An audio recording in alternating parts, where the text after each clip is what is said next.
ராஜாக்களின் புஸ்தகம் 6ஆம் அதிகாரம் 13வது வசனம் இப்படியாய் சொல்லுகிறது. 1 ராஜாக்களின் புஸ்தகம் 6ஆம் அதிகாரம் 13வது வசனம்.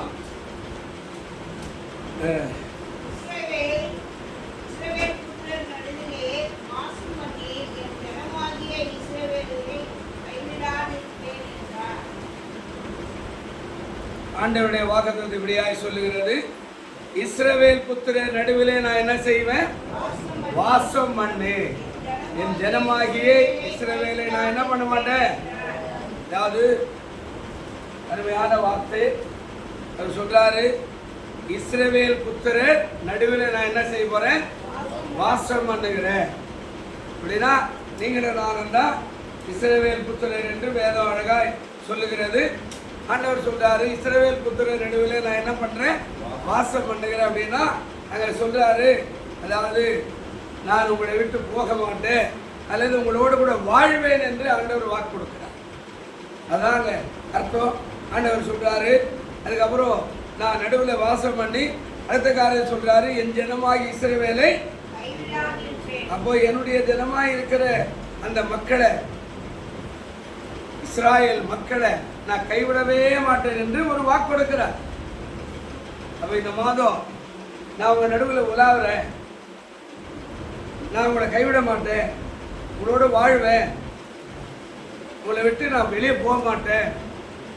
அப்போ ஆண்டவர் சொல்றாரு, நான் உங்களை கைவிட மாட்டேன், உங்க நடுவில் உலாவுனா அப்போ நாம் அதுக்கான ஆயத்தமாய் தகுதியாக இருந்தால் நிச்சயமாய் தேவன் நம்மை ஆசீர்வதிக்க அவர் வல்லவராய் இருக்கிறார். அல்லேலூயா.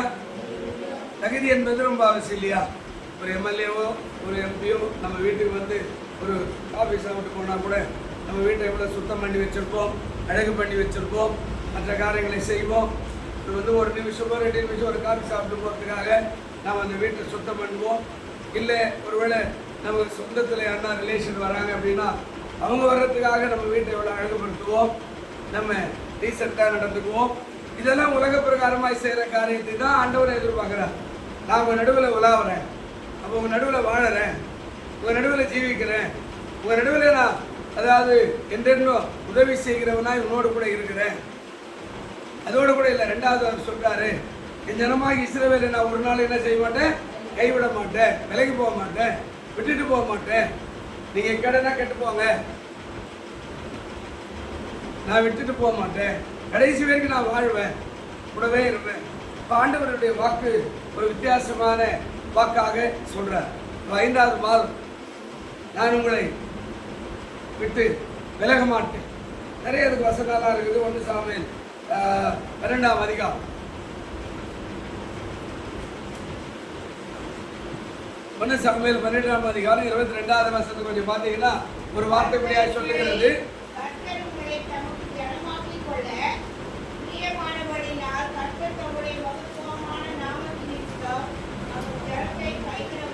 மறுபடியும் வாசிக்க என்ன சொல்றாரு? கர்த்தர் உங்களை தமது ஜனமாக கொள்ள பிரியமானபடியினால் கர்த்தர் தம்முடைய மகத்துவமான நாமத்தின் நிமித்தம் தமது ஜனத்தை அவர் என்ன செய்ய மாட்டாராங்க? கைவிடவே மாட்டார். அவருக்கு பிரியமாய் மாற்றிக்கொள்ள. சில நேரம் நமக்கு ரொம்ப ஆச்சரியமான வார்த்தையெல்லாம் இருக்கிறது. 1 சாமுவேல் 12:22 அழகான வார்த்தை சொல்றார். நமக்கு பிரியமான ஜனமாய் மாற்றிக்கொள்ள, நமக்கு அதாவது அன்புள்ள ஜனங்களாய் மாற்றிக்கொள்ள, நமக்கு பரிசுத்தமான ஜனங்களாய் மாற்றிக்கொள்ள, நமக்கு சித்தமுள்ள ஜனங்களாய் மாற்றிக்கொள்ள, தமது நாமத்தை உயர்த்தும்படியான ஜனங்களாய் மாற்றிக்கொள்ள, நமது வாரிசுகளாக அதாவது மாற்றிக்கொள்ளும்படியாக அதை மாற்றிக்கொள்ள. இப்படி நிறைய சம்பவம் சொல்லிக்கிட்டே போகும். ஒரு பிள்ளையை பெற்றெடுக்கிறோம் அப்படின்னா நம்முடைய குடும்பத்துக்கு வாரிசாக இருக்கிற பிள்ளை, அது ஆணோ பெண்ணோ அதால கவலை இல்லை. ஆனால் தமக்கு பிரியமான ஜனமாய் அதை மாற்றிக்கொள்ள ஆண்டவர் பிரியப்படுறார். அப்போ என்ன சொல்றாரு? அப்படிப்பட்ட ஜனங்களை நான் கைவிட மாட்டேன், அவன் நடுவில் நான் உலாவுறேன், நடுவில் வாழுறேன், நடுவில் எப்போது ஜீவிக்கிறேன். ஏன்? ஆண்டவர் எப்போதுமே அதுக்கு தகுதியான பாத்திரத்தை தேடுது. பாருங்க, இன்னொரு வசனம் கூட சொல்றாரு. உபாகமம் 4ஆம் அதிகாரம் 31வது வசனத்துல இன்னும் கொஞ்சம் தெளிவா ஒரு வார்த்தை பேசுறார். உபாகமம் 4:31 ஒரு தெளிவான வார்த்தை ஒன்று சொல்றாரு. வாசிப்போம். உன் தேவனாகிய கர்த்தர் எவ்வளவு அருமையா பேசுறாரு பாரு. உங்களுடைய தேவனா நம்முடைய தேவனாய் கர்த்தர் இரக்கமுள்ள தேவனாய் இருக்கிறபடினால் எவ்வளவு அழகா சொல்றாரு. அவர் உன்னை கைவிடவும் மாட்டார், உன்னை அழிக்கவும் மாட்டார். பிதாக்களுக்கு ஆணையிட்டு கொடுத்த என்ன அழகா சொல்றாரு. உடன்படிக்கை மறக்க மாட்டேன், கைவிட மாட்டேன். அப்போ இரக்கம் உள்ளது. அவருடைய இரக்கத்துல தான் நம்ம இன்னும் நாள் வரையில வாழ்ந்து கொண்டே இருக்கிறோம். நம்ம பாருங்க, நம்ம ராத்திரி 12 மணிக்கு நான் வரேன். நான் இந்த காலை ஜபத்துக்காக நான் வந்தேன். இல்லை நான் இன்னைக்கு திருவாரூர்ல இருக்கணும். பாண்டிச்சேரிக்கு போயிட்டு நேற்று வரும்போது நம்ம காரில் பேசி வரும்போது சொன்னார், இன்னைக்கு நிறைய பேர் வருவாங்க அப்படின்னு சொன்னார். என்ன சொல்றீங்க, எல்லா பிள்ளைகளும் லீவ் இருக்கிறாங்க இல்லையா, மே மாதம். அதனால பிள்ளைகளோடு கூட காலையில் ஆராதனைக்கு வருவாங்க. பாருங்க, அந்த விசுவாசம். எல்லாம் லீவ் இருக்கிறாங்க, அதனால பிள்ளைகள் எல்லாம் இன்னைக்கு காலையில் வந்துருவாங்க அப்படின்னு 2 பேர் நாங்கள் புறப்பட்டு வரோம். அந்த நோக்கம் என்ன, நம்ம மக்களுக்கு இன்னைக்கு ஆராதனை செய்யணும். நம்ம இன்னைக்கு நிறைய பேர் வருவாங்க, நாம் இன்னைக்கு போய் இந்த மாதம் போய் நம்ம வெளியில் நிற்கக்கூடாது அப்படின்ற ஒரு நோக்கத்துக்கு பொறுத்து வர பாருங்களேன். அப்போ என்ன சொல்றாரு ஆண்டவரோ, அவர் இரக்கமுள்ள தேவனா, இரக்கம் பாராட்டுகிறோம். நாம் என்ன, நீ லீவ் இல்லைனாலும் சரி லீவ் இல்லைனாலும் சரி நாங்கெல்லாம் வரமாட்டோம், நாங்கள் இப்படி தான் இருப்போம் அப்படின்னா, இப்போ இரக்கமுள்ள தேவனா அவர் எப்படி இருப்பாரு, அறிந்து கொள்ளுகிற தேவனா இருப்பார். ஆண்டவர் சொல்றார், நான் நடுவில் உலாவி உங்கள் தேவனா இருக்கிற அப்படின்னா இரக்கமுள்ள தேவன் நம்ம. அதனால தான் இத்தனை மாசமா சந்தோஷமா இருக்கிறோம். எத்தனை தவறுகள் பண்ணியிருக்கலாம், எத்தனை விதமாய் ஜெபம் பண்ணாமல் இருந்திருக்கலாம், எத்தனை நாள் ஆராதிக்காமல் இருந்திருக்கலாம், ஒருவேளை கொடுக்காம இருந்திருக்கலாம், அல்லது ஆண்டவரை பற்றி சொல்லாமல் இருந்திருக்கலாம், ஆண்டவருக்கு பிரியமான வார்த்தை பேசாமல் இருந்திருக்கலாம். எப்படியோ எல்லாவற்றையும் மன்னித்து நமக்கு இரக்கமுள்ள தேவனாய் அவர் இருக்கிறார் என்று வேதம் சொல்லுது. இரக்கமுள்ள தேவன் தான் இப்போ நமக்கு வாக்கு கொடுக்குறார். உங்கள் நடுவில் நான் என்ன பண்ணுவேன், உலாவுறேன். அடுத்தது உங்கள் நடுவில் நான் என்ன செய்யறேங்க, உலாவுறேன். அடுத்தது உங்களை நான் என்ன செய்ய மாட்டேன், கைவிடவே மாட்டேன். அப்போ இரக்கமுள்ள தேவனா இருக்கிறவர் உங்களை அப்படி எதிர்பார்க்கிறார். 3 காரியம் சொல்லு வேகமா, 3 காரியம் என்னுடைய நாமத்துக்கு சொல்றேன். அவர் என்ன எதிர்பார்க்கிறார் அப்படின்னா, யாருடைய நடுவில் உலாவார், யாருடைய மக்களை கைவிடாத இருப்பார் அப்படின்றத ஒரு 3 காரியத்தை சொல்றேன். சங்கீதம் 9ஆம் அதிகாரம் 10வது வசனம் ஒரு வார்த்தை சொல்லுகிறார். பாருங்க, சங்கீதம் 9:10வது வசனம். கர்த்தாவே உம்மை தேடுகிறவர்களை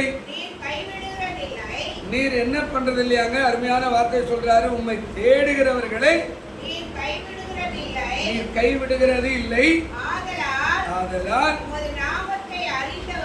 உமது நாமத்தை அறிந்தவர்கள் உம்மை நம்பி இருப்பார்கள். முதலாவது யார் நடுவில் உலாவுறாரா, முதலாவது சொல்றாரு, அவரை எப்போதும் தேடுகிற மக்கள். தேடுகிற அனுபவம் ரொம்ப அவசியம். குடும்ப வாழ்க்கை கூட உடையாமல் எப்போதுமே இருக்கிறதுக்கு காரணம் ஒருவரை ஒருவர் தேடுகிற ஒரு அனுபவம். எப்போதுமே கற்றுக்கிட்டே இருக்கும். உலகத்தில் எல்லாவற்றுக்குமே தேடுகிற அனுபவம், அவரை அன்றாட தேடுகிற ஒரு அனுபவம். அதாங்க அழகா பேசுற. கர்த்தாவே உம்மை தேடுகிறவர்களை நீர் என்ன செய்ய மாட்டீங்க, தேடணும், தினந்தோறும் தேடணும். ஏதாவது செய்யுங்க, ஏதாவது பண்ணுங்க, ஏதாவது நடத்துங்க, ஏதாவது கொடுங்க, எதுக்காவது உதவி செய்யுங்க, என்னை எப்படியாவது பயன்படுத்துங்க, என்னை எப்படியாவது மேலே தூக்குங்க, என்னை எப்படியாகிலும் ஆண்டவரே உயிர்ப்பிக்க, என்னை எதையாவது செய்யுங்க. தேடுகிற ஒரு அனுபவம். தேடுகிற மக்களை ஒரு நாள் கைவிட மாட்டார். இதான கீவேடு. அந்த 7 என்ன சொன்னாருங்க, என்ன சொன்ன இந்திய பார்க்குற மாதிரி தான் நான் என்ன சொல்றது. மற்ற 7 என்னங்க சொன்னாரு, தேடுகிற போது உங்களுக்கு என்ன செய்யும். அப்ப தேடு, தினந்தோறும் ஆண்டவரை தேடு. வேதத்தை வாசிக்க முடியாது தேடு, ஆராதிக்கும்படியாய் தேடு, செபிக்கிற முறையை தேடு, ஒருவேளை தியானிக்கிற முறையை தேடு, சபையில் ஊழியத்தில் இருக்கும்போது ஊழியத்தில் வந்து கலந்து கொண்டு அவரை தேடு, இல்லை தனிப்பட்ட முறையில் போகும்போது ஒருவேளை எத்தனையோ கட்டதெல்லாம் பார்க்கறதுக்கு பதிலாக போல எல்லாருடைய பாக்கெட்டில் செல்போன் எல்லாருமே வச்சுக்கிறோம். 11 மணி பெட்ரோல் ஏறி உட்காந்தா பக்கத்தில் இருக்கிறவங்க எவன் உட்காந்தான்னு கூட தெரியாமல் எல்லாரும் அந்த உன்னையே எப்படி தான் பார்த்துன்னு வராங்க. யார் ஆம்பளை உட்காந்துக்கிறாங்கன்னா பொம்பளை உட்காந்துக்கிறாங்க, யாருமே ஏறி உட்காருறதோட சரி. அப்போ தேடு, போனில் தேடு, கர்த்தர் யார், கொஞ்சம் ஆராய்ச்சி பண்ணி பாரு. இந்த போனில் கர்த்தர் யார், ஏசு யார், என்ன கொடுப்பா, நமக்கு என்ன நடக்கும், என்ன பண்ணுவா. ஆண்டவர் சொல்றார், உண்மை தேடுகிறவர்களை நீ என்ன செய்யறதில்லைங்க. அப்போ தேடுகிறவரா சொல்ற, தினமும் தேடுகிற ஒரு அனுபவம். சும்மா தேடுறது இல்லை, தேவைக்கும் தேடுறது, முகத்தை பார்க்கணும்னு தேடுறது. குடும்ப வாழ்க்கையில புருஷனை பார்க்கலையா சோர்ந்து போறோம், மனைவி பார்க்கலன்னா சோர்ந்து போறோம், பிள்ளைகளை பார்க்கலன்னா சோர்ந்து போறோம். தேடுகிற பிள்ளைகள் தேடு தகப்பன் தாயை, மனைவி தேடும் புருஷனை, புருஷன் தேடணும் மனைவி தேடணும். அப்போ ஆண்டவர் சொல்றாரு, என்னை தேடுகிறவர்களை நான் ஒரு நாளும் கைவிடவே மாட்டேன். சங்கீதம் 91 என்ன சொல்றாரு பாருங்க, 14. சங்கீதம் 91:14 வசனம். அவன் என்னிடத்தில் வாஞ்சியா இருக்கிறபடியால் அவனை விடுவிப்பேன், என் நாமத்தை அவன் அறிந்திருக்கிறபடியினால் அவனை உயர்ந்த அடைக்கலத்துல நான் என்ன செய்வேன். முதல் காரியம் இந்த வசனம் என்ன சொல்லுதுங்க, அவன் என்னிடத்துல எப்படி இருக்கிறானா வாஞ்ச. ஆராதனை ஆராதனை எப்படி இருக்கணுங்க, வாஞ்ச ஆராதனை சேர்ந்து விடியா, அடுத்த மாசம் போய்க்கலாம். வாஞ்ச அவரை போய் தேடணும், வாஞ்சை, தாகம், ஏக்கம். ஆமா, அந்த வாஞ்சை அதுதான் சொல்ல. அவன் என்னிடத்துல வாஞ்சியா இருக்கிறபடினாலே நான் என்ன செய்வேன். அந்த வசனம் என்ன சொல்லுது, நான் அவனை விடுவிக்கிற வியாதி வந்தாலும் அடுத்த காரியம் என் நாமத்தை அவன் அறிந்திருக்கா. ஏசு யாரு, ஏசு எப்படிப்பட்டவர், ஏசு என்ன செய்வாரு சொல்லுவேன். இல்லை பக்கத்து வீட்டில் எதனா கடன் வாங்கிட்டோம் அப்படின்னா, அக்கா என்னை பத்தி உனக்கு தெரியலையாக்கா, நாம என்ன பண்றது நமக்கு தெரியும். அந்த அக்கா கிட்ட போய் நம்மளே சொல்லிடுவோம், என்னை பத்தி உனக்கு தெரியலையாக்கா, நான் அப்படிப்பட்ட ஆளாக்கா. ஆனா இங்க சொல்றாரு, அந்த வசனத்துல அழகா சொல்றாரு, அவன் என்னிடத்துல எப்படி இருக்கிறானா வாந்தியா இருக்கிறபடினால் அவனை நான் என்ன செய்வேன், விடுவிப்பேன். என் நாமத்தை அவர் என்ன செய்யணும். ஏச்சி யாருயா, என் புருஷன் யாரு, என் மனைவி யாரு, எங்க அப்பா அம்மா யாரு அறிஞ்சு வச்சிருக்கணும். சும்மா கண்டுக்கு மேனிக்கு எல்லாரும் போற மாதிரி அது அப்படி இது இப்படி, என் பொண்ணாட்டி இப்படி, என் பிள்ளை இப்படி, என் புருஷன். என் புருஷன் யாரு, என் மனைவி யாரு, என் பிள்ளைகள் எப்படிப்பட்டவங்க, துரோகம் பண்ணக்கூடியவங்களா, இதை அறிந்து வைத்திருக்கிறவன். அதான் ஆண்டவரை நீ அறியாதுன்னா சும்மா ஆண்டவர் விட்டார் நீ எப்போ பார்த்தாலும் மூக்கு சிந்து கண்ணத்தில் தொட்டுக்கிட்டு அவர் என்ன விட்டுட்டாரு, அவர் என்ன காப்பாத்தல, அவர் யாருன்றது நீ அறிஞ்சுக்கிட்டேன்னா நீ எப்போதுமே அழவே மாட்டேன். அல்லேலூயா. நல்லா சொன்னார், சத்தியத்தை, சத்தியம்னா யாருங்க. அதனால 6ல் சொன்னாரு, நானே வழியும் ஜீவனமா இருக்கிறேன். அவர் யாருன்னு அறிஞ்சுக்கிட்டேனா அதுக்கப்புறம் அவரை பற்றிலாம் குறையெல்லாம் பேசுற வாழ்க்கையே கிடையாது. அதனால தான் இந்த வசனம் அழகா சொன்னான். என்ன சொன்ன, அவன் என்னிடத்துல வாந்தியா இருக்கிறபடினாலே அவனை விடுவிப்பேன், என் நாமத்தை அவன் அறிந்திருக்கிறபடினால். ஏசு யாரு அறியாதனால தான் இன்னைக்கு இங்க இருந்தாங்க மாறுதாங்க, இங்க மாறுது, இங்க போறது, கடவுளா என்ன கொடுக்கணுமா, அதெல்லாம் செய்யணுமா, அவர் என்ன கொடுத்துருவார், என்ன கொடுத்தா அவர் என்ன கொடுத்து, இந்த கேள்வியெல்லாம் கேட்கணும். அவர் அறிஞ்சிட்டா அவர் உயர்ந்த அடைக்கலத்தில் என்ன செய்யறாருங்க. நாம் அறிஞ்சா சும்மா இருக்கும். அப்ப முதலாவது உண்மை தேடுகிறவர்களை நீர் என்ன செய்யறதில்ல. 2வது பாருங்க, சங்கீதம் 27:10 என்ன சொன்ன, 27ஆம் அதிகாரம் 10வது வசனம். என்னுடைய தகப்பனோ என் தாயை என்னை கைவிட்டாலும் கர்த்தர் என்ன செய்வாருங்க. 2வது நம்பிக்கை உள்ளவனை. 2வது யாருங்க, சங்கீதம் 27:10 அழகா பேசுறார். நம்பிக்கை உள்ளவர். என் தகப்பனோ என் தாயோ என்னை கைவிடல, ஆனா கர்த்தர் என்ன செய்வாருங்க? நம்பிக்கை ரொம்ப ரொம்ப அவசியம். நம்பிக்கை இல்லைன்னா ஒண்ணுமே இல்லை. நம்பிக்கை அவசியம். எப்போதும் நம்புகிறவர். சின்ன காரியமா பெரிய காரியம். எனக்கு இன்னும் கூட ஞாபகம், நான் இந்த ஊருக்கு வந்த புதுசுல ஒரு சாதாரண ஒரு சின்ன சோப்பு வாங்க கூட வழி கிடையாது. ஆனால் அதுக்காக நானெல்லாம் ஜெபம் பண்ணிருப்பேன். ஆண்டவரே ஒரு சோப்பு வாங்க, ஆண்டவரே காசு கூட, ஆண்டவரே காசு கூட, ஆண்டவரே காசு கூட, ஆண்டவரே. அந்த நம்பிக்கை எல்லாவற்றையும் அவர் மேல அவ்வளோ அபார நம்பிக்கை வைக்கணும்.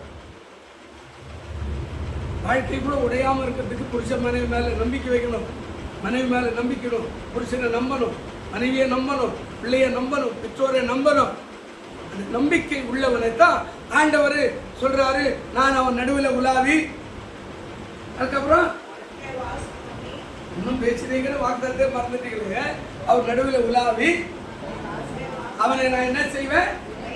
கைவிடாது, கைவிட மாட்டேன், உடன் இருப்பேன். யாரு? இரண்டாவது, எப்போது அவரை நம்புகிறார். இஸ்ரவேல் புத்திரரை நம்பல, வேதனையா தான் விட்டுட்டார்.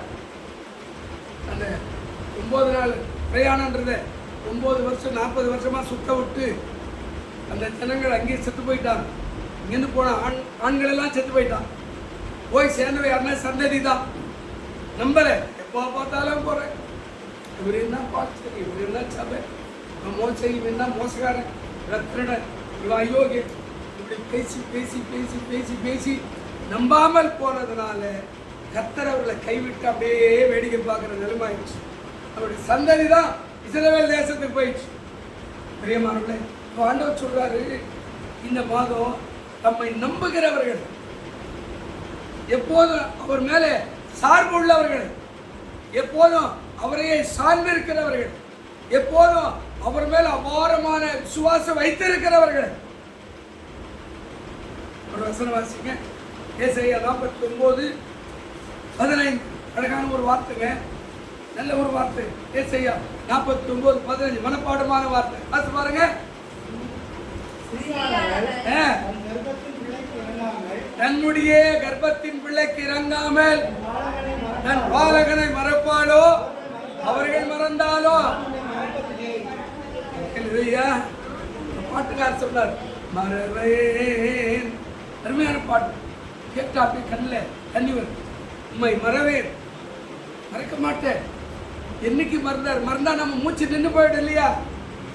இல்லையா? அவர் நம்ம மறந்தா நம்முடைய மூச்சு நின்று போயிடுமே. நம்ம மேல அன்பு வச்சிருக்கிறாரு. ஆனால் நம்ம நல்லா இருக்கிறோம், கடவுளுக்கு என்ன கொடுக்குறோம், கடவுள் எப்படி தேடுறோம், 4 பேர் போய் ஆண்டவர் பற்றி சொல்கிறோமா, நல்லவர் இயேசுக்கு சொல்கிறோமா, சாட்சி சொல்கிறோமா, 4 பேர் சபையில் கொண்டு வரோமா? ஒன்றும் கிடையாது. நம்ம கௌரவத்தோடு போகிறோம், கௌரவத்தோடு வரோம். எவன் எப்படி போனா என்ன? ஆனால் அவர் இறக்கம் உள்ள தேவனாய் அவர் சொல்கிறார், தம்மை நம்புகிறவர்கள். சரியானவள் பிள்ளையை மறக்கலாம். அதுதான் அந்த வார்த்தை சொல்லுது. என்ன சொல்லுதுங்க? உன் தகப்பன் உன் தாயோ. இதை வாசிக்கிறதுக்கு முன்னாடி வரைக்கும் இப்படியெல்லாம் இருக்குதுனால தெரியாது. ஆனால் சபைக்கு வந்து இந்த அதிகாரத்தை வாசிக்கும் போது அப்பா அம்மா பிள்ளைகளை கைவிடுவாங்களா? சென்னைக்கு வரும்போது தான் செய்திகளை கேடுறோம். 2வது நாள் குழந்தை தூக்கி கீழே போட்டு போனவன், குட்டியில போட்டு போறவங்க போய் இவ்வளோ கூட இருக்குதா?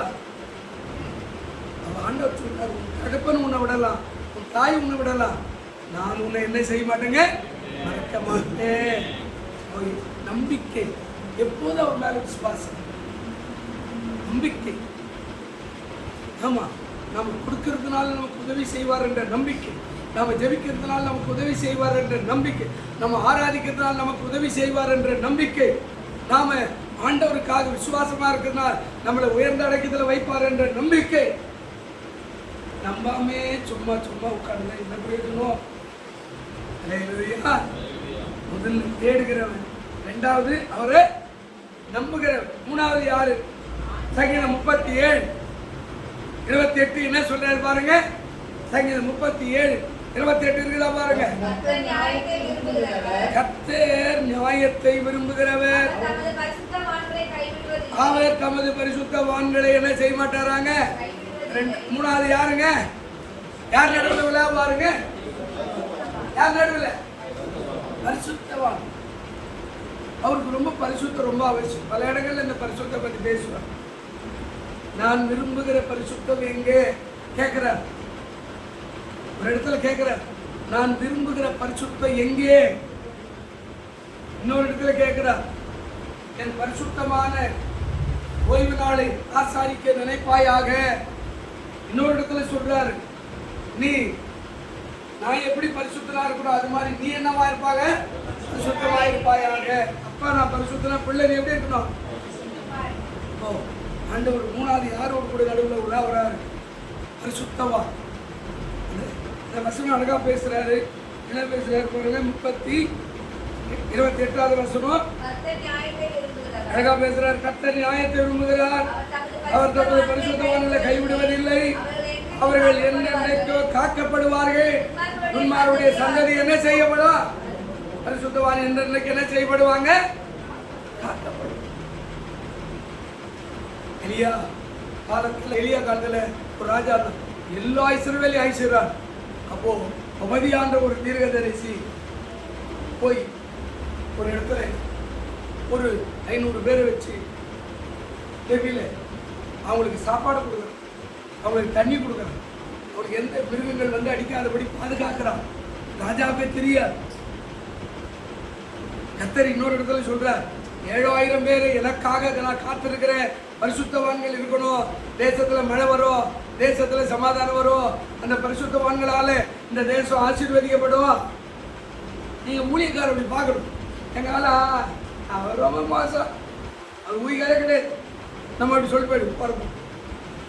உங்க தகப்பனை ஊழியக்காரனை பரிசுத்தவான பார்க்கணும்.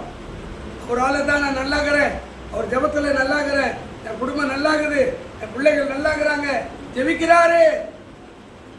இயேசுவை அப்படிதான் நீங்க நினைக்கணுமா, பரிசுத்தவானா இருக்கணும். நீ பரிசுத்தவானா இருந்தா அவர் நடுவில் வராராம், அவர் உங்களை கைவிட மாட்டாராம்.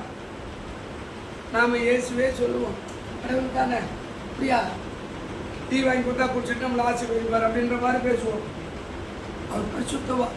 ஒரு வசனம் பாருங்க, அதாவது வாழ்நாள் முழுவதும் நாம் எப்படி இருக்கணுமா. உபாகம் 7ஆம் அதிகாரம் 6வது வசனம் வாசி எழுந்திருக்கலாம் சீக்கிரம். உபாகமும் 7ஆம் அதிகாரம் 6வது வசனம். நீ உன் தேவனாகிய கர்த்தருக்கு பரிசுத்த ஜனம், பூசகரத்தில் உள்ள எல்லா ஜனங்களிலும் உன் தேவனாகிய கர்த்தர் உன்னை தனக்கு சொந்தமாக இருக்கும்படி தெரிந்து கொண்டார். அதாவது முதல்ல ஆரம்பிக்கும் போது எப்படி சொல்றாரு, உன் தேவனாகிய கர்த்தருக்கு நீ எப்படிப்பட்ட ஜனம், பரிசுத்த கற்புள்ள ஜனம். எப்படிப்பட்ட ஜனங்க, கற்புள்ள, கற்பு நெறி தவறாத, நீதி நியாயங்கள் தவறாத, உண்மை உத்தமம் தவறாத, அன்பு பிரசன்னம் தவறாம வாழ்கிற ஒரு மனவாட்டியான பிள்ளைகள். நான் உங்களை கைவிட மாட்டேன், இந்த 7000 பேரை காத்தது போல உன்னை காப்பேன், அந்த எபில 500 பேரை வச்சு உபதியா என்ற சாணாதிபதி காத்தது போல உன்னை நான் காப்பேன், கைவிட மாட்டேன். இன்னைக்கு நம்ம இதெல்லாம் நம்ம வாழவே இல்லை. பரிசுத்தனா என்னன்னு கேட்கணும். இந்த பிள்ளைகளுக்கு அதெல்லாம் சொல்லிக் கொடுக்கணும். சபைக்கு வரும்போது மட்டும் பைபிள் வாசிக்கிறது எடுத்துட்டு வர்றதில்லை.